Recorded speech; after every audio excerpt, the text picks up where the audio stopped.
মুসলিম এক হও বিশ্ব নবীর অপমান সইবে না রে মুসলমান বিশ্ব নবীর অপমান ইসলামের শত্রুরা আসসালামু আলাইকুম। আজকে নবীজির ভারতীয় দালালেরা নবীজির বিরুদ্ধে যে কথা বলেছে সেই বিষয়ে আন্দোলন নিয়ে বনরূপা মসজিদ থেকে আমরা সবাই রাসূল সেনা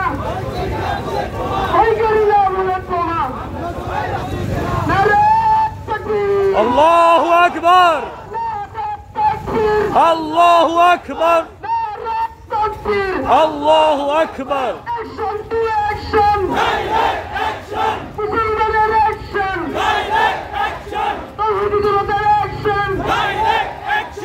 আমরা সবাই রাসূল সেনা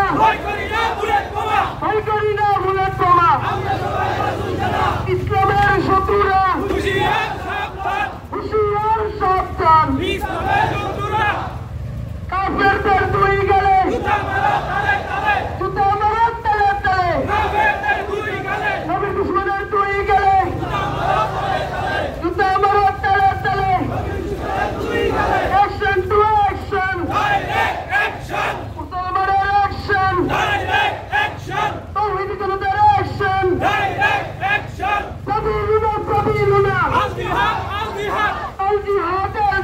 সাবিলুনা আল জিহাদ উমরের তলোয়ার গর্জে ওঠো আরেকবার উহুদের তলোয়ার গর্জে ওঠো আরেকবার বদরের তলোয়ার গর্জে ওঠো আরেকবার আমরা সবাই রাসূল সেনা ভয় করি না বুলেট বোমা action to action action to সাবিলুনা আল জিহাদ সাবিলুনা আল জিহাদ উমরের তলোয়ার গর্জে ওঠো আরেকবার উহুদের তলোয়ার গর্জে ওঠো আরেকবার বদরের তলোয়ার গর্জে ওঠো আরেকবার অ্যাকশন টু অ্যাকশন মুসলমানের অ্যাকশন অ্যাকশন টু অ্যাকশন মুসলমানের অ্যাকশন তৌহিদি জনতার অ্যাকশন উলামায়ে কেরামের অ্যাকশন ক্রিকেটবাসীর অ্যাকশন অ্যাকশন টু অ্যাকশন মুসলমানের অ্যাকশন আমরা সবাই রাসূল সেনা ভয় করি না বুলেট বোমা আমরা সবাই রাসূল সেনা ভয় করি ফাঁসি চাই দুই গেলে জুতা মারো তালে তালে নারায়ে তাকবীর লিল্লাহি তাকবীর action to action action to action উলামায়ে কেরামের অ্যাকশন তৌহিদি জনতার অ্যাকশন মুসলমানদের অ্যাকশন ফাঁসি চাই নবী দুশমনের ফাঁসি চাই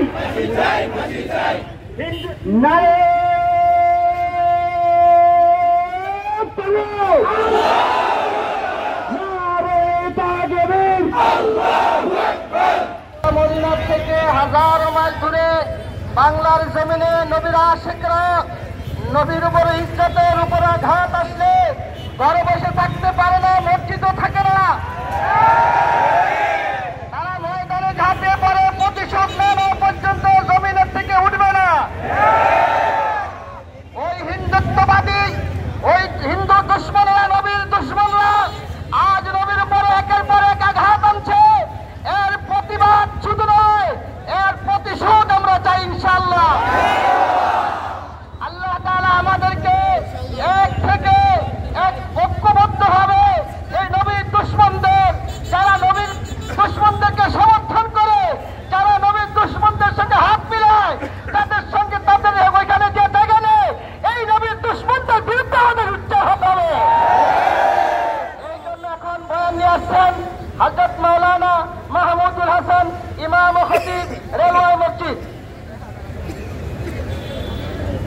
আলহামদুলিল্লাহ ওয়াহদা ওয়াসসালাতু ওয়াসসালামু আলা মান লা নাবিয়্যা বা'দা। সময় বেশি নাই, আমি আপনাদেরকে শুধু একটা কথা বলবো। যারা গরুর মুদ খায় এবং গু খায়, এদের মাথায় গোবরে ভরা। যে সময় আল্লাহর রাসূল দুনিয়ায় এসেছিলেন, ওই সময়ের সবচেয়ে বড় বড় কাফেরের লিডারেরা, নেতারা আল্লাহর নবীর নবুয়ত প্রাপ্তির আগে আল্লাহর নবীকে আল আমিন বলেছিল, ঠিক না বেঠি? আল্লাহর নবী মুহাম্মদুর রাসূলুল্লাহ যদি না আসতেন তাহলে আমরা ঈমান পেতাম না। আল্লাহর নবী যদি না আসতেন আমরা মানবতা পেতাম না, ঠিক না বেঠি? সুতরাং যারা আল্লাহ আল্লাহর রাসূলকে নিয়ে কটূক্তি করছে, আল্লাহ আল্লাহর নবীর ইজ্জত নিয়ে ছিনিমিনি খেলছে, এদেরকে আর বরদাস্ত করা হবে না। আমরা শান্তিপ্রিয় মানুষ, আমাদের বাংলাদেশ সবসময় শান্তির পথে, ওলামায়ে কেরাম মুসলমান সবসময় শান্তির পথে থেকেছে, ঠিক না বেঠি? ভারতের উগ্রবাদী মৌলবাদীরা তারা সবসময় বিশেষ করে মুসলমানদের উপরে পথ্য নির্যাতন চালাচ্ছে। মুসলমানদের ঐতিহ্য শত বৎসরের পুরানো মসজিদ তারা সেই বাবর মসজিদকে ধ্বংস করে দিয়েছিল, নাকি রাম মন্দির ছিল, ঠিক না বেঠি? সুতরাং আমি বলতে চাই, বাংলাদেশে বিশেষ করে খিলক্ষেতের মধ্যে এই পাশেই বাজারে ওরা স্থায়ী মন্দির বানানোর পায়তারা করছে। আপনারা কি এটা বরদাস্ত করবেন? পূজা করবে, আমাদের কোনো সমস্যা নাই, পূজা করতে পারবে, কিন্তু স্থায়ী মন্দির বানাইতে কোন ধরনের পায়তারা করা হয় তাহলে রাসূলের ইজ্জতের কসম করে আমরা বলতেছি, রাসূলের মহব্বতের সৈনিকেরা ঘরে বসে থাকবে না। জানের বিনিময় হলেও তারা এটার প্রতিরোধ করবে ইনশাআল্লাহ। আর বিশেষ করে আজকের যে আয়োজন, ভারতের কুলাঙ্গার আল্লাহর নবী মুহাম্মদকে নিয়ে যে ধৃষ্টতা দেখিয়েছে, আমরা বাংলার জমিন থেকে বলতে চাই, এই ভারত উপমহাদেশের মুসলমানদের, এই ভারতের জমিন মুসলমানদের জমিন, এই ভারত মুসলমানেরা শাসন করেছিল। সুতরাং মুসলমান যদি শাসন করে তাহলেই কেবল মানুষ, ভারতের মুসলমান, ভারতের হিন্দুত্ববাদীরাও নিরাপদ থাকবে। সুতরাং প্রয়োজনে নিজের রক্ত ঢেলে দিয়ে হলেও ভারতকে দখল করা হবে ইনশাআল্লাহ।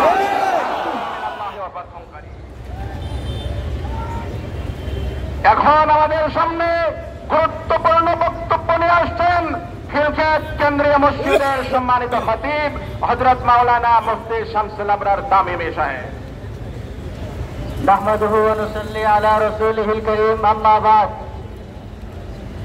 সম্মানিত উপস্থিতি, ভারতের মহারাষ্ট্রে মুম্বাই শহরে রামচন্দ্র গিরি নামক ধর্ম প্রচারক আমার নবী বিশ্বনবী রহমাতুল্লিল আলামিন সম্পর্কে বলেছে, আমার নবী নাকি আদর্শ অত্যাচারী।